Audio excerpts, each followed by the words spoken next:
Good afternoon. Doing another test for our live streaming that we're trying to do here at the Church of Christ in Moody, Alabama. And I thought rather than just doing a basic test, I could do some things on Bible basics. Just a short little video. And I thought I would start with Genesis, as the classes here at the Church of Christ in Moody are finishing up their quarter on the book of Genesis.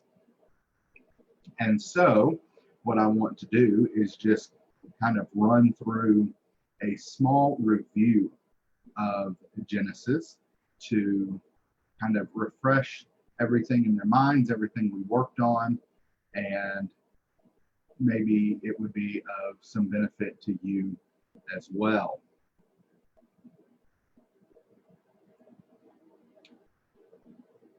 Making sure our PowerPoint is ready to go here.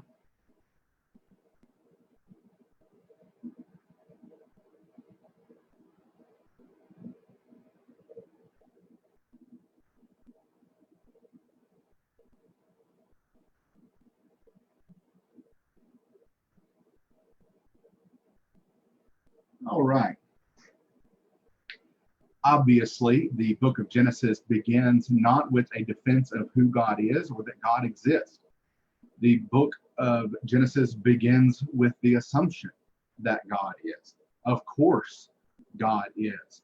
And so it begins with the history of our world and our time, the beginning of man, really.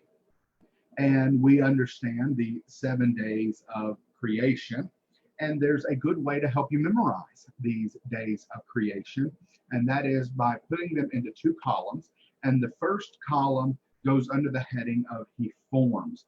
God creates something, and then we see that He fills something. And I think this will make more sense as we put the days in place.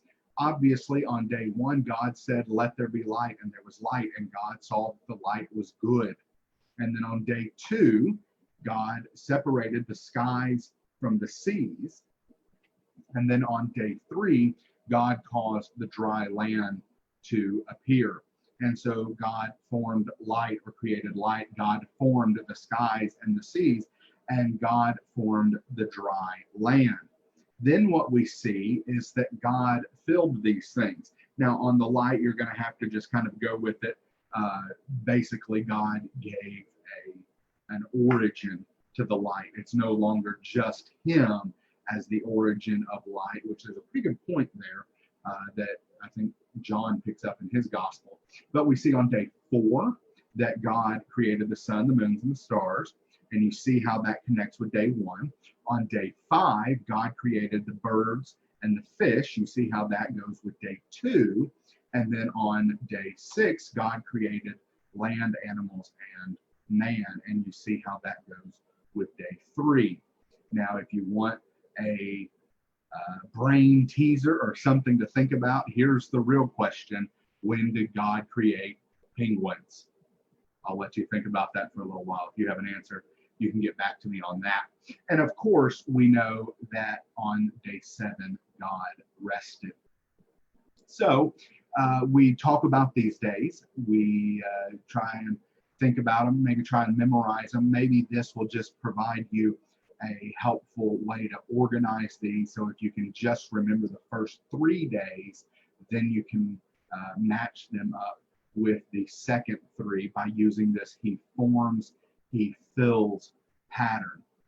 And maybe that says something about the nature of God, that God is pragmatic, that God does stuff in an orderly fashion.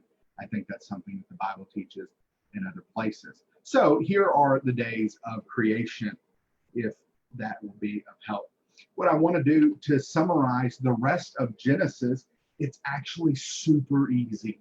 I know it's a big book, and it's a book that covers a long time, but we can easily divide this book into 2 sections. And most Commentaries, most scholars do divide it into two sections, and you have Genesis 1 through 11, and then you have Genesis 12 through 50. And that second part obviously begins with the promises made to Abraham.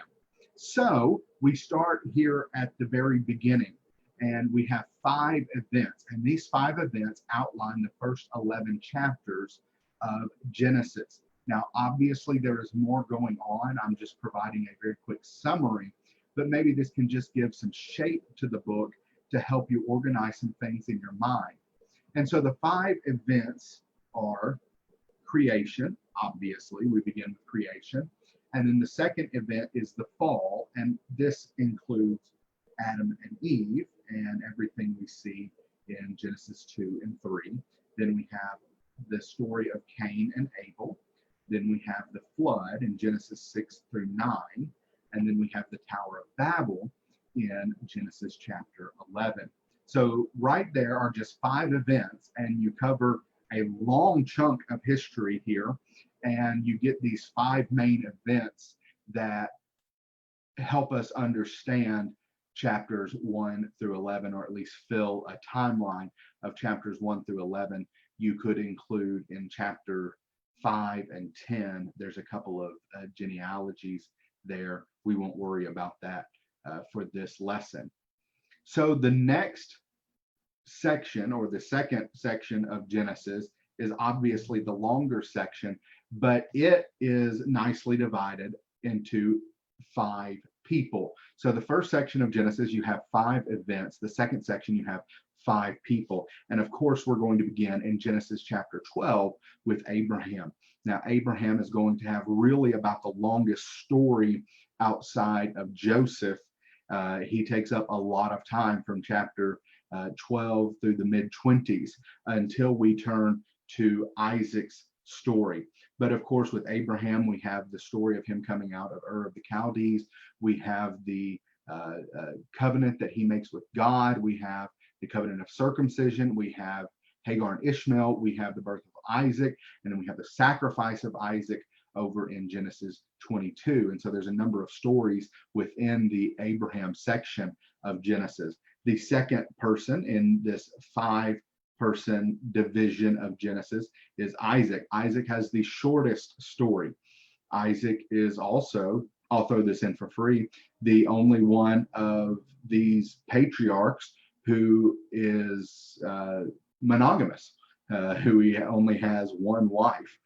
Kind of an interesting tidbit there.